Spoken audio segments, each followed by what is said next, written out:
Hello everyone, welcome back to my YouTube channel. So in today's video, we will be talking about population interactions along with the multiple choice questions. Also, the link of the PDF of all these slides is available in the description box.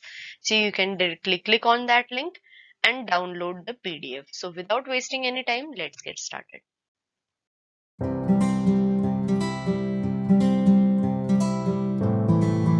To start off with, first of all, let us see what is population interaction. So it is the interaction between members of different species or same species. So it is the interaction between different members of different populations that are present in the ecosystem. Maybe they are of different species or they are of the same species, that is intraspecific interaction or interspecific interaction, right? So let us see what is the sign convention that we are going to use. It is, if we are going to use positive sign, it means that the interacting species are benefited by the other species. If minus sign is there, it means that they are harmed by the other species, or if this null sign or zero sign is there, that means they are having no effect by each other, right? So these are the sign conventions that will be used throughout the slides. So first type of interaction is mutualism. So in mutualism, what happens is species A, that is in one of the species, it is having benefit by the other species, and species 2 as well is also benefited by the other species. So both of the species are benefited, right? Both are having the positive sign. Now both interacting species gets benefited, that I have told you already. Now the first example that we are going to take is of lichens. So it is the association of algae and fungi. One of the algae is associated with one of the fungi, right? So algae is doing is it is preparing the food for the fungi. So by preparation of food, fungi, you already know that it is a type of saprophyte and it cannot prepare its own food. It is going to take nutrition from the algae, right? And what fungi is doing for the algae is that it is absorbing water and also is providing the protection to the algae. So in this association, fungi is also benefited because it is getting nutrition from the algae, and algae is also benefited because it is getting water as well as protection from the fungi. So this is the first example of mutualism. The second example is of mycorrhiza, right? Mycorrhiza is the association of fungi and roots of higher plants. So what are they both doing for each other? The fungi is absorbing minerals, especially phosphorus, for the roots, right? It is absorbing the mineral and hence it is helping the plants to get those minerals, that is especially the phosphorus mineral it is providing. Now what are the roots of higher plants doing? They are providing food as well as shelter to the fungi. As you can see in the picture, this is the stem part, but the root is inside, and this part that you see white part here is the fungi part that is associated with the root of the higher plant. It is helping in the absorption of phosphorus, and the roots of the higher plant are giving it shelter as well as providing it with the food or the nutrition. Now, both the examples that we have seen here are the type of examples in which both of these species are permanently associated with each other.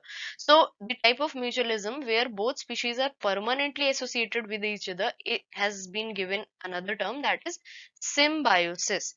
So, you have to remember this term. It may be asked in the MCQ part that what are these type of associations called that are permanently associated with each other. They are known as symbiosis, right? It is also a type of mutualism, that is both the species will be benefited. So the example of symbiosis will be mycorrhiza and lichens. There is one more example of mutualism, that is insects and the flowers.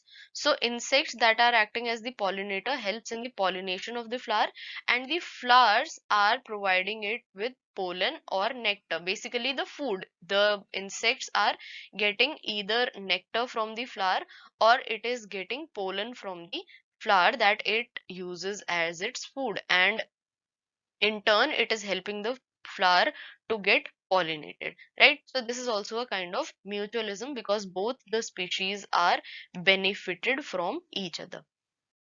The next type of interaction is competition, as the term itself is clear that both the species will be harmed.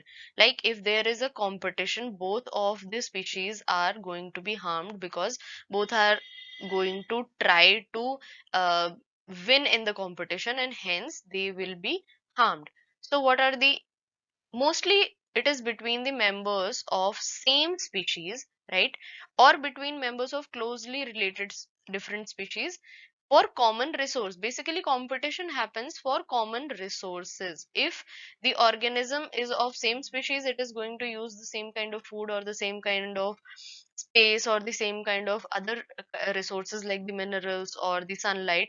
So it is a competition between the same species or the species that are closely related to each other for the common resource.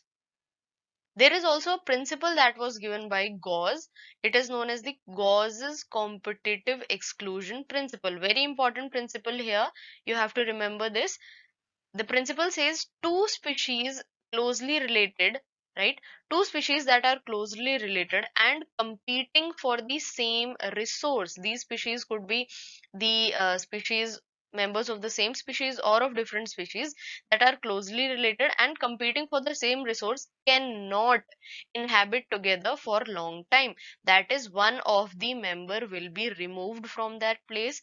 That is, one of the member will be on the losing end and the other will flourish in that area. So they cannot inhabit together indefinitely, but they can only inhabit for a shorter period of time, and hence only one of them will win and that will stay. The other will be vanished or excluded from that place. So this was given by Gauss and it is known as Gauss's competitive exclusion principle. Now, the next type of interaction is predation. You must have heard about predation, right? In which one of the species is benefited and the other one is harmed, right? You can see with the sign convention, one is having the positive effect, that is, it is getting benefited, and the other is getting harmed. So, in predation, there are two members. The one is called as predator and the other is called as the prey. What does the predator do? Predator is the organism that kills and consumes the other organism, right? That is killing and consuming the prey. And prey is the organism that is being killed and that is being consumed. So these are the two members that we'll see in the interaction of predation.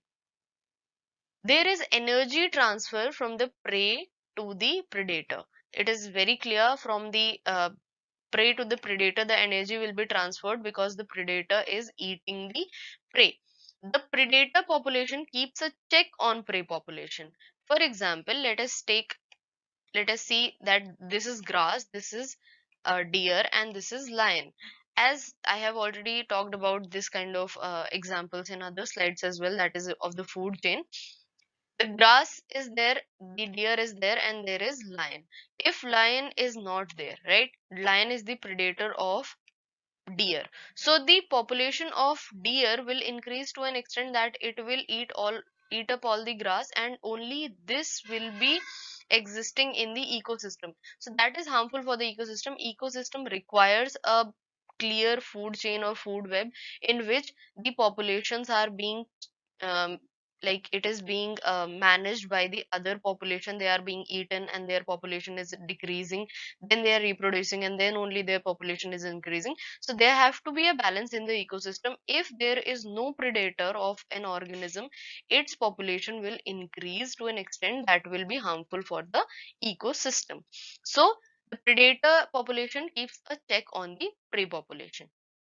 Now, the first example is very clear, as I've already talked about, is a deer that will be the prey of lion, and this will be the predator. That is, the lion will kill the deer, and it will eat up the deer. The next example is to tell you the second benefit that I've told, that there should be a balance in the ecosystem. The predator population keeps a check on the population of prey. So there was a species of water hyacinth named as water hyacinth that was introduced in Bengal, right? So it was a exotic species that was bought from other place to Bengal. There was no natural predator of water hyacinth at that time, because it was a new species, so there was no natural predator, its number increased exceedingly, right? And it was also called as terror of Bengal. Why it is harmful for the ecosystem? Because it takes up all the oxygen content in the ponds or in the lakes or in whatever kind of water body it is in. It will take all the oxygen up, and the organisms that are already staying there will be killed, because they also need oxygen for their survival. So due to water hyacinth, other organisms were getting killed, and then there was a destruction in the ecosystem of the water body. So due to not having the natural predator of water hyacinth, this has happened. So there is a need of a predator who can keep a check on the population of the prey, right? The next type of interaction is the parasitism. So before moving forward, if you have not liked the video till now, please do hit the like button if you are liking the content, right? So what is parasitism? In which also the species, one species is getting benefited and the other species is getting harmed, right? So one is benefited and the other one is harmed. In this, there are two types of species, that is, one is known as the host and the other is known as the parasite. So what is happening with the host? Its nutrition is taken away. Whatever food it is preparing, whatever nutrition it is having, the nutrition is taken away by the parasite. And what is parasite doing? It is getting ready-made food, that it is getting the ready-made nutrition from the host. So host is getting harmed and the parasite is getting benefited, right? Clearly. Now, there are two types of parasites. One is endoparasite and the other one is ectoparasite. Name is very much clear for you to understand that in endoparasites, the endoparasites are inside the body of the organism. They reside inside the body of the organism and they have different mechanism to do that. Now, the ectoparasites are staying on the surface of the living organism. They are staying out of the body of the organism. So endo means inside, that is inside, they are staying inside the body of organism, and ecto means outside, they are staying outside the body of the organism. Let us see some of the examples of these. So the first examples are of endoparasites, that is the organisms that are living inside the body of the organism. There is an example of liver fluke that has hosts as human and snail. There could be one host, there could be two hosts, there could be three hosts as well.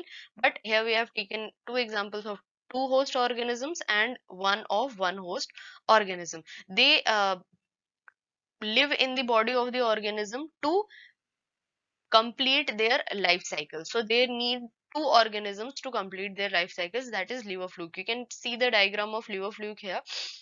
In this diagram, you can see that there are oral suckers, right? So what does the sucker do? The sucker is helping the organism to suck the nutrition from the organism that is inside the body of the organism. Also, these have different type of adaptations, that is, they can have uh, cuticle over their body so that they are not harmed by the chemicals that are present inside the body. Like for example, if tapeworm, it resides inside the stomach of human beings. So in the stomach or in the small intestine of human beings, there are various chemicals. There is HCl that is produced, and hence they need protection from HCl. So they are having thick cuticles or other type of adaptations to survive in that environment.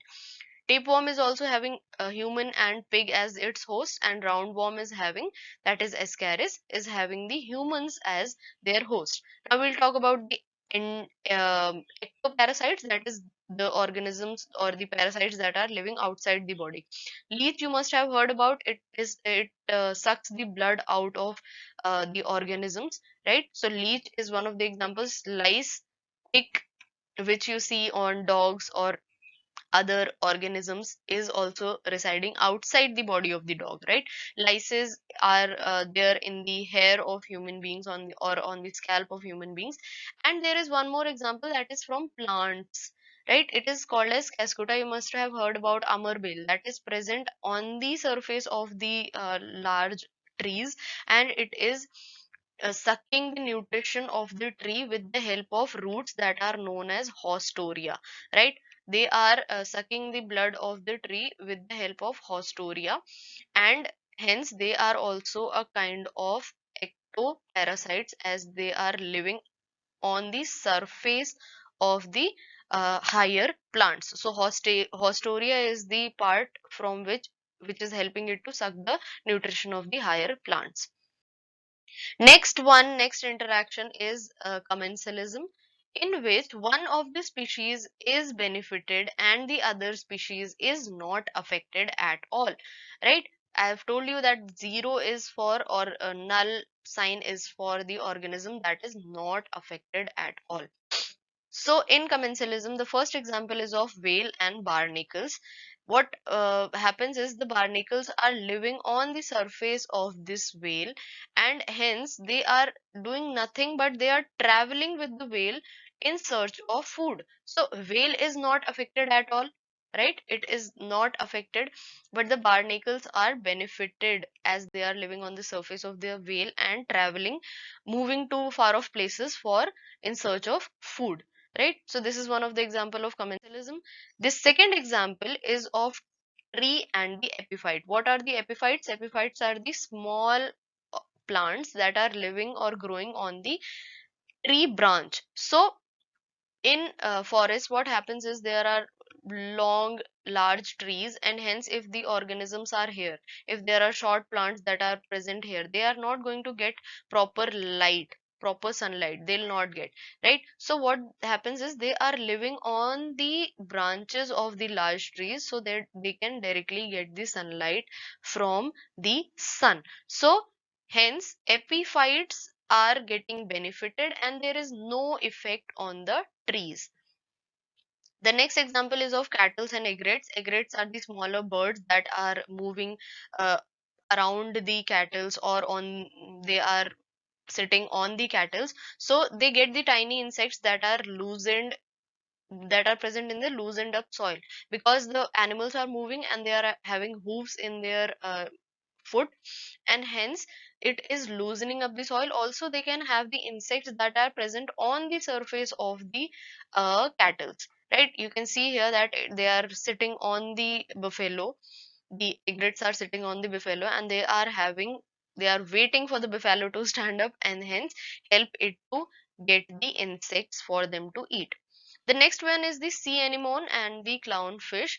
The clownfish is getting protection on uh, by the tentacles of the anemone, because the tentacles secrete some of the chemicals that are very harmful for other organisms, so they do not come near sea anemone, and hence the clownfish is getting protected. This is the sea anemone as it looks from outside. These are the tentacles that you see, and this is the clownfish that is living inside the tentacles of the uh, sea anemone and hence getting protected. So these all are examples of commensalism in which one is not harmed at all, or not getting benefited or not affected, and the other one is getting benefited.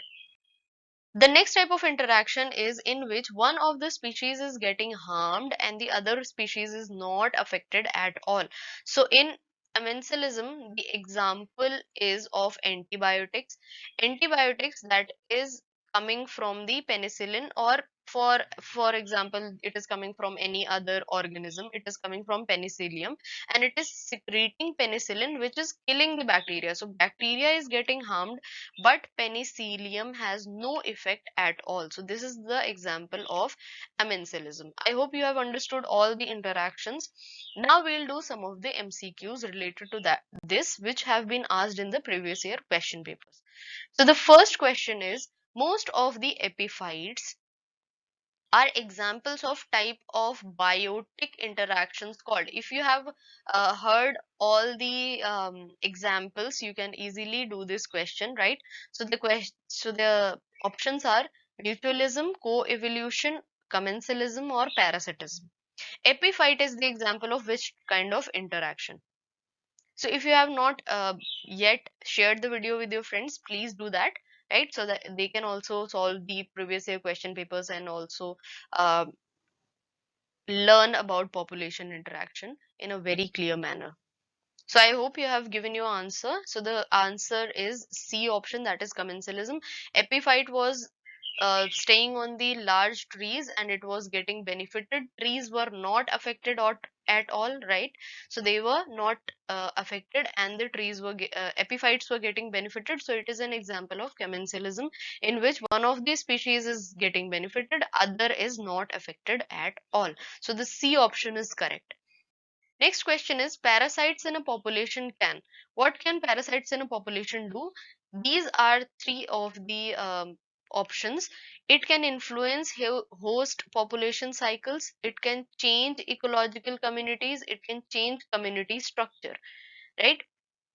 And you have to select the correct code. Is it 1, 2, or 3? All three are correct, or 2 or 3 is correct, or only 3 is correct, or only 1 is correct.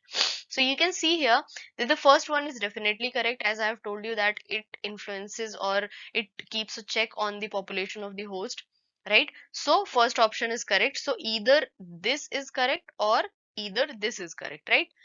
In both of these two, first option is not given. Then change ecological communities.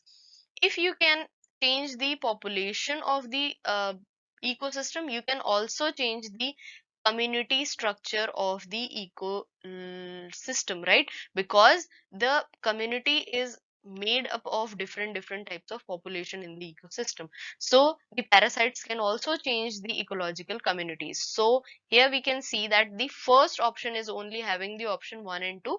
Third is definitely correct because the option is first, second, and third. So the correct answer is the A option, that is having first, second, and third. Next is mycorrhizae is an example of very easy question. Options are very easy: amensalism, commensalism, parasitism, or symbiosis. I have talked about one of the terms right in between. If you have heard all the uh, slides, if you have seen all these slides very carefully, I have talked about this term in between. So in mycorrhiza, what happens is both of these species are getting benefited, the fungi as well as the root of the higher plants, right? It is the association of fungi and root of higher plants in which both are getting benefited. So in all of these, none of the examples from A to C in which both are getting benefited, but in symbiosis, type of which is a type of mutualism, right? Because in this, they are permanently associated with each other. The permanent association of in mutualism is having another name, that is symbiosis.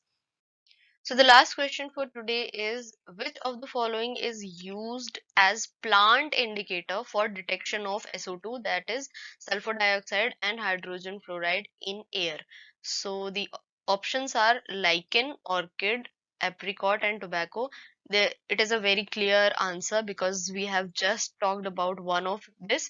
So the correct answer is lichen. It is used as a plant indicator for the presence of SO2 and HF in the air, right? So I hope you have understood all the concepts and all the MCQs. If you have any doubt, you can definitely comment down in the comment section. Also, share this video with your friends, whoever are preparing for the examination, and do hit the like button if you have liked the content, and subscribe to the channel for more such informative videos. I hope you have enjoyed and understood. Thank you so much.